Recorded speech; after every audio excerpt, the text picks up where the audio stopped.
नमस्कार दोस्तों, आज हम जानेंगे एक ऐसे व्यक्ति के बारे में जिन्होंने देश का नाम उच्च स्तर पर लाने की कोशिश की और जल्द ही वो अपने इरादे में कामयाब भी रहे। कैसे उसने बड़ी कंपनी का निर्माण किया और कैसे योग गुरु बने और क्या है उनके जीवन का राज और कौन है उसके माता पिता, आज हम जानेंगे कि इस वीडियो के माध्यम से। तो वीडियो के अंत तक हमारे साथ जरूर बने रहे। वीडियो अच्छा लगे तो शेयर करना ना भूलें। जी हाँ दोस्तों, भारत में हरियाणा राज्य के महेंद्रगढ़ जनपद स्थित अली सैयद नामक गांव में वर्ष 1965 में गुलाबो देवी एवं रामनिवास यादव के घर जन्मे। रामदेव का वास्तविक नाम है रामकृष्ण यादव। जी दोस्तों, आपने सही सुना। समरपीवत शाहजहांपुर के सरकारी स्कूल से 8वीं कक्षा तक पढ़ाई पूरी करने के बाद रामकृष्ण ने खानपुर गांव के एक गुरुकुल में आचार्य प्रद्युमन योगाचार्य बलदेव जी से वेद, संस्कृत और योग की शिक्षा ली। रामकृष्ण ने युवावस्था में ही संन्यास लेने का संकल्प कर लिया था और बाबा रामदेव के नाम से लोकप्रिय भी बने। बाबा रामदेव ने योगासन, प्राणायाम, योग के क्षेत्र में योगदान दिया। रामदेव जगह जगह स्वयं जाकर योग शिविरों का आयोजन करते, जिनमें प्रायः हर संप्रदाय के लोग। रामदेव अब तक देश विदेश के करोड़ों लोगों को प्रत्यक्ष या अप्रत्यक्ष रूप से योग सिखा चुके हैं। उन्होंने अपनी सहयोगी बाल कृष्ण के साथ पतंजलि आयुर्वेद लिमिटेड सह स्थापना की 2010 में। उन्होंने 2014 में आम चुनाव के लिए एक राजनीतिक दल बनाने की घोषणा की। हालांकि वह हाल में भारतीय जनता पार्टी के मुखर समर्थक बन चुके हैं। बाबा रामदेव ने 1995 में दिव्य योग मंदिर ट्रस्ट की स्थापना की। 2003 से आस्था टीवी ने हर सुबह बाबा रामदेव का योग का कार्यक्रम दिखाना शुरू किया, जिसके बाद बहुत से समर्थक उनसे जुड़ने लगे। योग को जन जन तक पहुंचाने में बाबा रामदेव ने महत्वपूर्ण भूमिका निभाई।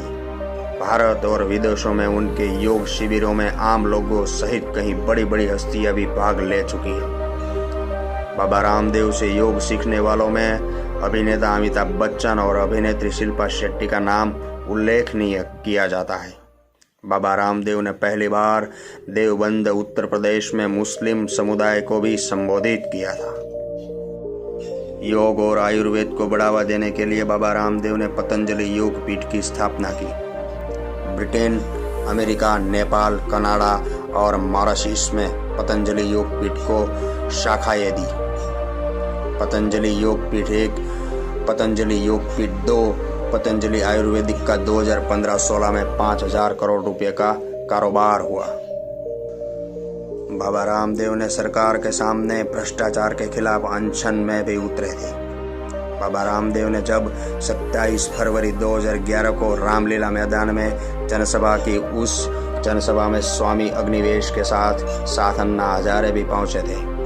उसके बाद दिल्ली के 69 मंतर पर 6 अप्रैल 2011 से अन्ना हजारे सत्याग्रह के साथ आमरण अनशन की घोषणा की, जिसमें एक दिन के लिए बाबा रामदेव भी शामिल हुए थे। बाबा रामदेव ने 4 जून 2011 से दिल्ली के रामलीला मैदान में अनशन के साथ सत्याग्रह की घोषणा कर दी।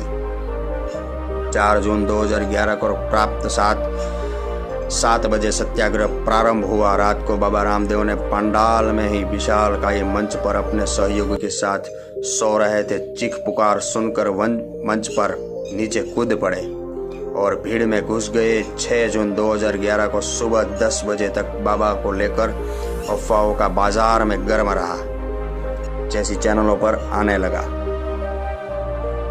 भारत में भ्रष्टाचार और इटली एवं ट्विस्टलैंड की बैंकों में जमा लगभग 400 लाख करोड़ रुपए के काले धन को स्वदेश वापस लाने की मांग करते हुए बाबा ने पूरे भारत की 1 लाख किलोमीटर की पदयात्रा की। भ्रष्टाचार के खिलाफ बाबा रामदेव ने अनवरत लड़ाई जारी है और राष्ट्र निर्माण में वो प्रमुख भूमिका निभा रहे हैं। और इनके सब अलावा बाबा रामदेव ने स्वच्छ भारत अभियान में भी भाग लिया। इतना ही नहीं, उन्होंने इस अभियान के तहत हरिद्वार और तीर्थ नगरी ऋषिकेश को गोद लेने की घोषणा भी की। बाबा रामदेव समय समय पर योग शिविरों का आयोजन करते रहते हैं। अपने योग शिविर के माध्यम से बाबा रामदेव भारतीय संस्कृति और योग महत्व को विदेश में भी जन जन तक पहुंचाने का काम कर रहे हैं। अपने इसी क्रम को आगे बढ़ते हुए उन्होंने ऑस्ट्रेलिया का दौर कर भारतीय संस्कृति का योग का प्रचार जिससे वहां पर भी लोग उन्हें काफ़ी प्रभावित हुए। बाबा रामदेव का एक संकल्प है कि पूरी देश स्वस्थ हो और पूरे देश को स्वस्थ बनाने की कड़ी में बाबा रामदेव ने अब सेना के जवानों को भी योग सिखाना शुरू कर दिया है, जिसकी शुरुआत उन्होंने जैसलमेर में जवानों को योग सिखाने की। इसके अलावा बाबा रामदेव ने दिल्ली में भी सैनिक और उनके परिवारजनों के योग सिखाने के शिविर का आयोजन किया है। सम्मान की बात करें तो बहरमपुर में विश्वविद्यालय द्वारा स्वामी जी को डॉक्टरी की मानद उपाधि प्रदान की गई। इंडिया टुडे पत्रिका द्वारा लगातार 2 वर्षों से तथा देश की अन्य शीर्ष पत्रिकाओं द्वारा रामदेव को देश के सबसे ऊंचे, असरदार व शक्तिशाली 60 प्रभावशाली लोगों की सूची में सम्मिलित किया गया है। एसोचैम द्वारा स्वामी जी को ग्लोबल नॉलेज मिलेनियम ऑनर सहित देश विदेश की उनके संस्थाओं व सरकारों के प्रतिनिष्ठ सम्मान प्रदान किए हैं। राष्ट्रीय संयुक्त विश्वविद्यालय तिरुपति आंध्र प्रदेश द्वारा स्वामी जी को महामहोपाध्याय मानद उपाधि से अलंकृत किया गया। ग्राफिक एरा विश्वविद्यालय द्वारा योग गुरु बाबा रामदेव जी को ऑनरा डायरेक्टरी प्रदान की गई है। ऐसी कई सारी डिग्रियां और कई सारी उपाधि बाबा रामदेव को अब तक मिल चुकी है।